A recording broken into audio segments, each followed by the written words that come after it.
Bloomfield Intelligence, c'est notre département de recherche, département qui travaille sur l'intelligence économique, que nous avons créé il y a 5 ans. En réalité, nous faisons le lancement officiel aujourd'hui parce que nous avons l'intention de sortir ce département de Bloomfield Investment et d'en faire une société à part entière. Nous avons fait un constat qui est très clair. L'intelligence économique qui était faite sur l'Afrique en général et qui était prise très au sérieux venait de l'extérieur.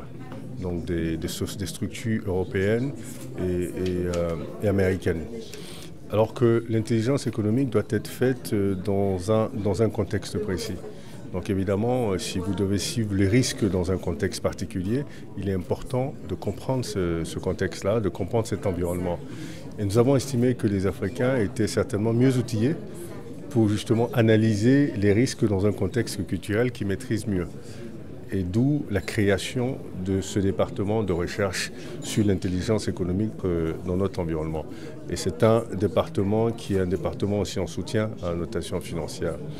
Aujourd'hui, ce que nous sommes en train de dire, c'est que nous voulons de plus en plus multiplier ce genre de structures en Afrique pour que les informations qui sont mises à disposition des politiciens, des gens de l'administration et des investisseurs régionaux, locaux, internationaux, soient des informations qui soient produites, analysées par des gens qui maîtrisent l'environnement dans lequel ces informations seront utilisées pour influencer des décisions, mettre en place des politiques publiques et permettre d'avoir une cartographie de risques qui permettrait d'anticiper sur un certain nombre de problématiques. Ce service s'adresse à tout le monde, s'adresse aux investisseurs, comme je dis, locaux, régionaux, internationaux, aux politiciens qui mettent en place des politiques publiques dans le cadre du développement de leur pays, et aux capitaines d'entreprises qui ont besoin d'informations pour prendre des décisions sur des investissements, sur du stockage, sur anticiper un certain nombre d'événements dans un environnement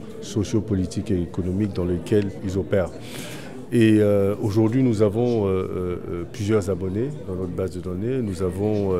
Nous organisons des cliniques économiques avec des institutions internationales pour discuter de l'environnement socio-politique et économique en Afrique, en général, en particulier dans l'UEMOA.